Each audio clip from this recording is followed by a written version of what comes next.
ایک طرف کھربوں کے جنگی جہاز ہیں اور دوسری طرف 80 کروڑ بھارتی شہری حکومت سے ملنے والے راشن کارڈ پہ گزارا کر رہے ہیں۔ یہ محض مسائل نہیں ہے، یہ تباہی ہے جس کے اعداد و شمار سن کے آپ کے ہوش اڑ جائیں گے۔ اصل میں کروڑوں لوگ آج بھی بھوک اور غربت کے ایسے گڑھے میں ہیں جہاں زندہ رہنے کے لیے انہیں ایسے کام کرنے پڑتے ہیں جو انسانیت کے خلاف ہیں۔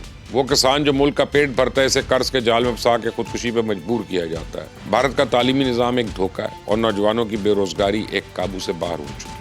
ایک ملک جو اپنے غریبوں کو بھوک، بیماری اور جہالت سے نہیں بچا سکتا کبھی بھی عالمی طاقت نہیں بن سکتا۔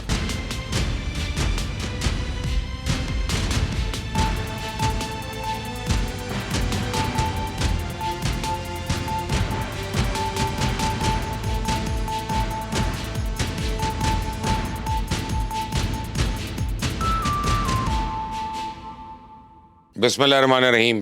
یہ ایک سچائی کا بم ہے جو بھارت کے ہر دعوے کو اڑا دے گا۔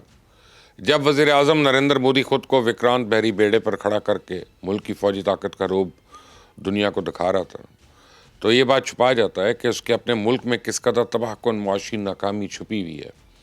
ایک طرف کھربوں کے جنگی جہاز ہیں اور دوسری طرف 80 کروڑ بھارتی شہری حکومت سے ملنے والے راشن کارڈ پہ گزارا کر رہے ہیں۔ کیا یہ وہی سپر پاور ہے جو اپنے آدھے سے زیادہ شہریوں کو مفت آٹا اور دال اس پہ زندہ رکھے ہوئے ہے؟ یہ محض مسائل نہیں ہے، یہ تباہی ہے جس کے اعداد و شمار سن کے آپ کے ہوش اڑ جائیں گے۔ آج میں آپ کے سامنے وہ کچھ بے نقاب کروں گا جو دہلی کی سرکار دنیا سے چھپاتی ہے۔ بھارت کے نام نہاد ترقی کا محل کھوکھلا ہے۔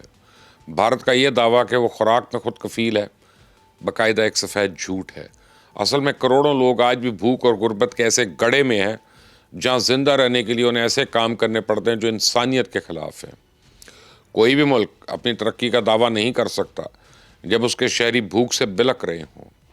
2024 کے عالمی بھوک انڈیکس میں بھارت کی پوزیشن 125 ممالک میں 111 سے بھی نیچے رہی ہے۔ یہ ایک ذلت آمیز کارکردگی ہے۔ اس کا سیدھا مطلب یہ ہے کہ بھارت میں لوگوں کو کافی اور معیاری خوراک میسر نہیں ہے۔ حکومت کے پاس غریب کو روٹی دینے کا پیسہ نہیں ہے مگر وہ اربوں روپے صرف راکٹس لانچ کرنے پہ خرچ کر رہی ہے۔ اور اس کے علاوہ ورلڈ بینک کے اعداد و شمار کے مطابق بھارت میں لاکھوں لوگ یومیہ $2.15 سے بھی کم پر گزارا کرنے پہ مجبور ہیں۔ یہ وہ غربت ہے جہاں زندگی بچانے کے لیے ایسے کام کرنے پہ لوگ مجبور ہو جائیں جو ہماری سوچ سے باہر ہے۔ کئی رپورٹس سے یہ بھی ظاہر کرتی ہیں کہ غربت کے مارے لوگ نکاسی آب اور چوہوں اور کچرے میں سے اپنا رزق تلاش کرتے ہیں اور ایسے افراد کی تعداد کروڑوں میں ہے۔ لیکن اس کی ایک بنیادی وجہ ہے یہ لوگ فاقہ کشی سے بچنے کے لیے خطرناک خوراک پہ انحصار کرنے پہ مجبور ہیں۔ یہ بھارت کے نام پہ ایک دھبا ہے۔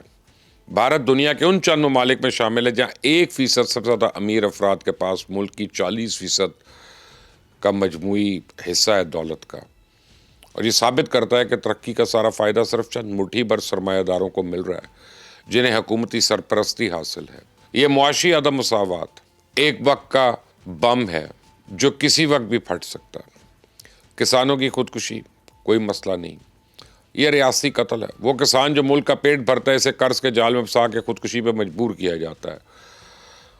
یہ ایک تاریخی قتل عام ہے جسے بھارتی حکومت نے نظام کی ناکامی کے نیچے دبا دیا ہے۔ 1995 سے آج تک اعداد و شمار پہ نظر ڈالیں تو 3,80,000 سے زیادہ کسانوں اور زرعی مزدوروں نے اپنی جان لے لی ہے، اور یہ اعداد و شمار کسی جنگ میں ہونے والے نقصان سے بہت زیادہ ہے۔ نیشنل کرائم ریکارڈ بیورو کے تازہ ترین اطلاعات اور اعداد و شمار کے مطابق بھی بھارت میں روزانہ اوسطاً 28 سے 30 کسان اور زرعی مزدور خودکشی کر رہے ہیں۔ یہ وہ سچائی ہے جو ان کے بڑے بڑے میڈیا چینلز آپ کو کبھی بھی نہیں دکھائیں گے۔ ان خودکشیوں کی بنیادی وجوہات میں منافع بخش فصلوں کی قیمت نہ ملنا، زرعی قرضوں کا بوجھ اور اکثر فصلوں کی تباہی بھی شامل ہے۔ یہ اس بات کا شاخسانہ ہے کہ حکومت کی تمام تر توجہ بڑی کارپوریٹ کمپنیز اور شہری ترقی پہ مرکوز ہے، جبکہ ملک کے بنیادی شعبے اور غریب کسان کو نظر انداز کر دیا گیا۔ حکومتی قرض معافی کے اعلانات اکثر سیاسی ڈرامہ ثابت ہوتے ہیں جن کا فائدہ چھوٹے کسانوں کو کم ملتا ہے۔ بھارت کا تعلیمی نظام ایک دھوکہ ہے اور نوجوانوں کی بے روزگاری ایک قابو سے باہر ہو چکی ہے۔ بھارت کے نوجوان نسل جسے ان کا سب سے بڑا اثاثہ کہا جاتا ہے آج بے روزگاری کی زہر سے مر رہی ہے۔ 15 سے 29 سال کی عمر کے نوجوانوں میں بے روزگاری کی شرح دوسرے ممالک کے مقابلے میں بہت زیادہ ہے۔ حکومت کے اعداد و شمار کے مطابق بھی